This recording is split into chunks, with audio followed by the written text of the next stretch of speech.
KALAY, that is Jammu Kashmir Energy Development Authority.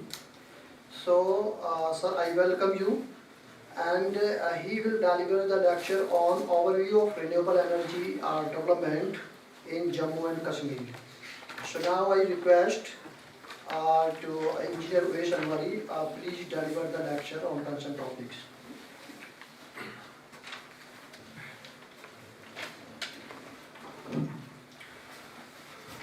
Good morning, everyone.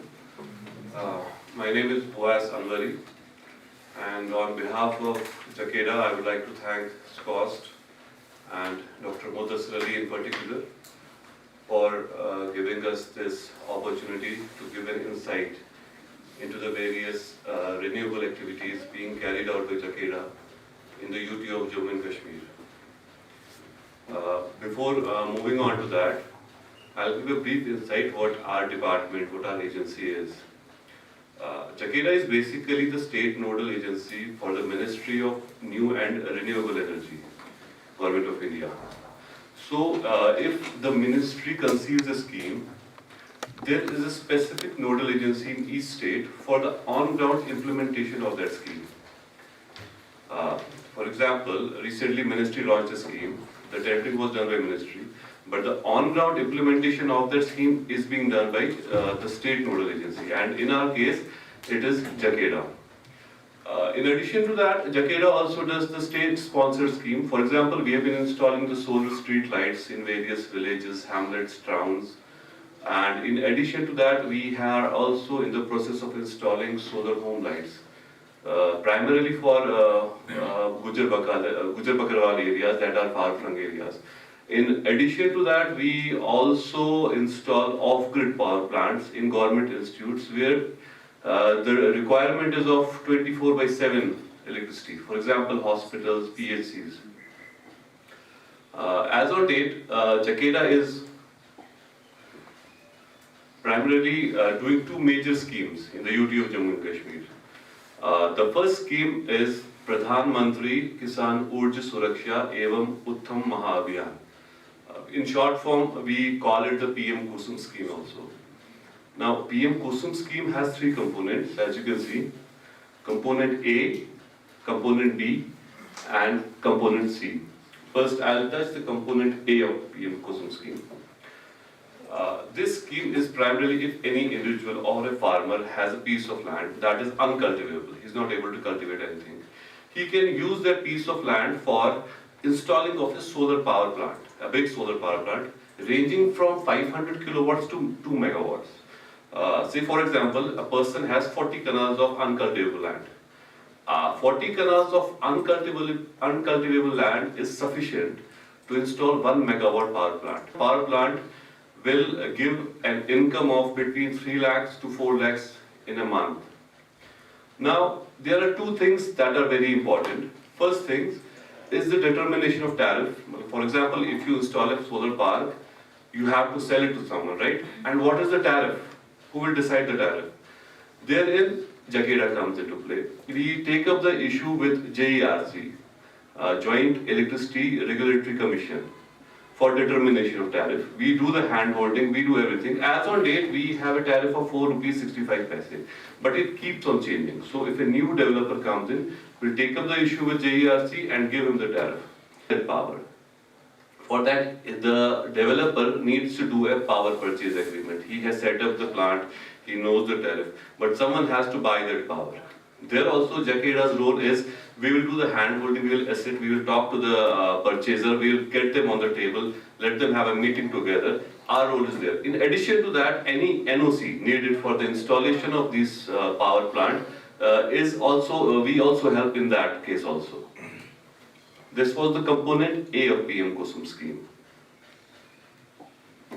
PMC I'll come to later because now then we have the component B of PM Kusum scheme.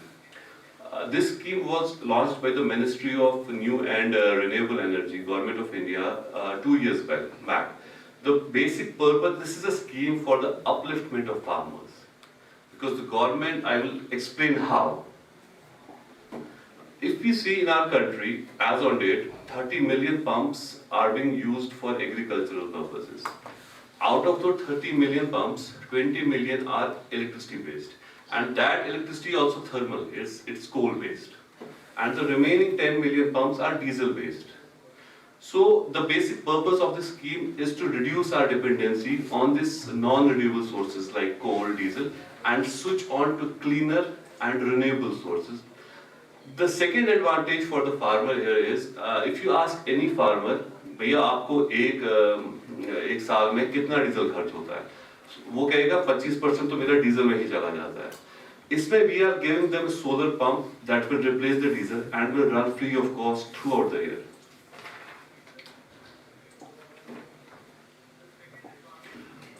Here it is a schematic diagram of a solar pump. It's a very simple concept. We have the solar modules. They convert the sunlight into electricity with the help of a controller, and then we have the pumps. You can use you can store this water and you can use it in real time also. Sorry. Now pumps are primarily of two types. The first pump, for example, if any farmer has an adjoining stream or a lake or a pond, he can use a surface pump. Now, if a source of water is not available, then we go for a submersible pump because the water has to be drawn from beneath the ground. So for that, we use a submersible pump. Primarily, we have the surface pump and then we have the submersible pumps. Now, coming on to the efficiency, if you see a 2 horsepower surface pump, it will discharge a water of 1.2 lakh liters in a single day. And if we take the example of 2 horsepower submersible pump, it will discharge a water of 70,000 liters in a single day.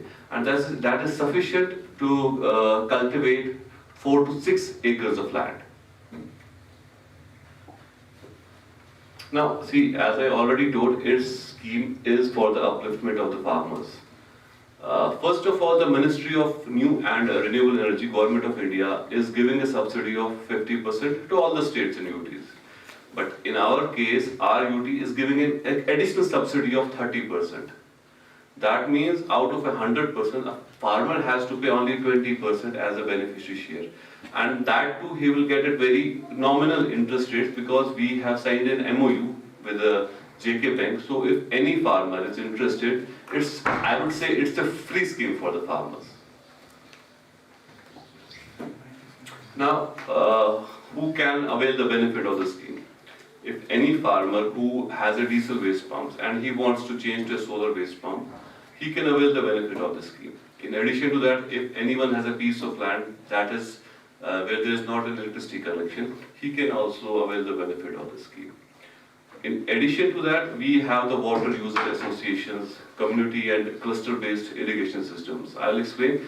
If 5 farmers want to install a single pump, they can also nominate a nodal officer not nodal person, who will liaison with us. So we will provide a single pump to 5 farmers also. Now, recently the ministry, because it's a scheme of the ministry, as I was saying, Ministry did a centralized tender, third centralized tender, pan-India, and out of that 43 firms were selected. And as of now, JNK has been allotted these 3 firms. We have Aditi Solar, it's a Hyderabad-based firm, that have been allocated to Jammu and Kashmir. I think 2,000 have already been installed. So there are only 3